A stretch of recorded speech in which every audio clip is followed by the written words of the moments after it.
DJ মামলায় আরও বিপাকে অভিষেক বন্দ্যোপাধ্যায়। পুলিশের নোটিশে সারাদিন মন্তব্য বিচারপতি সৌগত ভট্টাচার্যের। তদন্তে সহযোগিতা করবেন এই শর্তেই আদালত রক্ষা কবচ দিয়েছিল। শর্ত ভঙ্গ করে থাকলে আবেদন দাখিল করুন, রাজ্যকে বার্তা কলকাতা হাইকোর্টের। ইতিমধ্যে তো রক্ষা কবচ দেওয়া আছে, অসুবিধাটা কোথায়? অভিষেক বন্দ্যোপাধ্যায়ের আইনজীবীকে প্রশ্ন করেছে আদালত। কণ্ঠস্বরের নমুনা দিতে প্রস্তুত কি নন?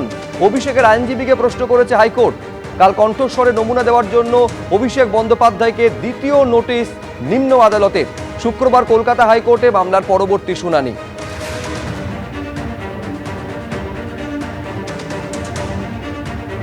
কিন্তু নোটিশ কেন দেওয়া হচ্ছে? কেন কণ্ঠস্বরে নমুনা সংগ্রহ করার জন্য পুলিশের তরফে নোটিশ পাঠানো হচ্ছে? কি বলেছিলেন অভিষেক বন্দ্যোপাধ্যায়, শোনাবো আপনাদের।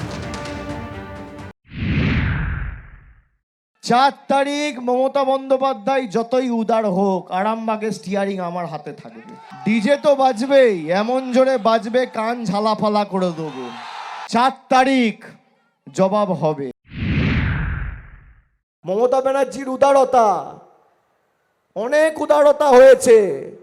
4 তারিখ ফল ঘোষণা হবে, রবীন্দ্রসঙ্গীতের সাথে ডিজেও বাজবে, এবার বলে দিয়ে গেলাম।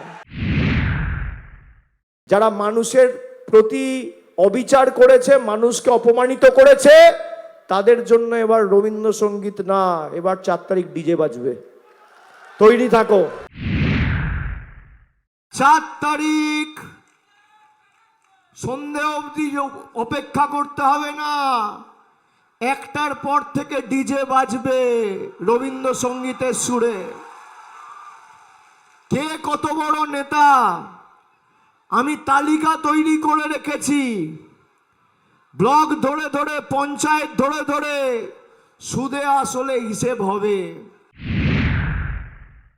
4 তারিখ কিন্তু রবীন্দ্রসঙ্গীতের সাথে ডিজে বাজবে। মনোযোগ দিয়ে আমার কথা শুনবে।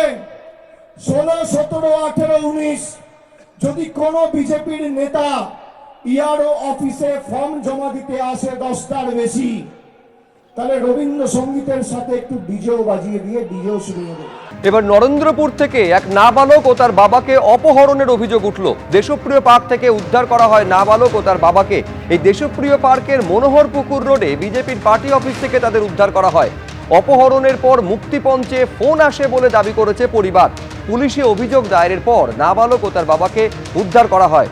এখানে নির্বাচনের সময় দলীয় পতাকা, চেয়ার রাখা থাকে। কিভাবে নাবালক ও তার বাবা এখানে এলেন তা জানা নেই। হয়তো পার্টি অফিসের ডুপ্লিকেট চাবি বানিয়ে কেউ ঢুকিয়েছে, এমনটা দাবি করছেন স্থানীয় বিজেপি কর্মী।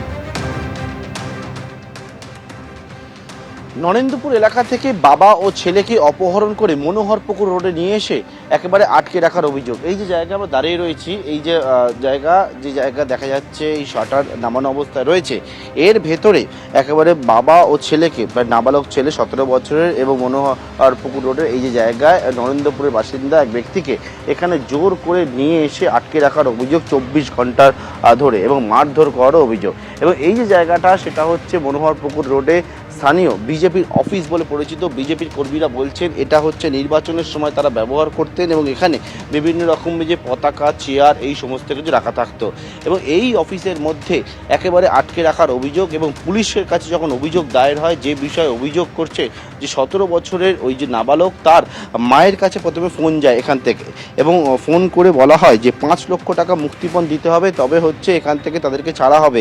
সেই সময় পুলিশের কাছে দ্বারস্থ হয় নাবালকের পরিবার, এবং তার পরবর্তীকালে তারা পুলিশকে জানাবার পর পুলিশ আসে, এমনকি সেই টাকা নিয়ে আসছি সেই টোপ দেয়, এবং টোপ দেওয়ার পর রবীন্দ্র সরোবর থানা এলাকার এই যে জায়গা, সেখানে নরেন্দ্রপুর থানা পুলিশ হানা দেয়।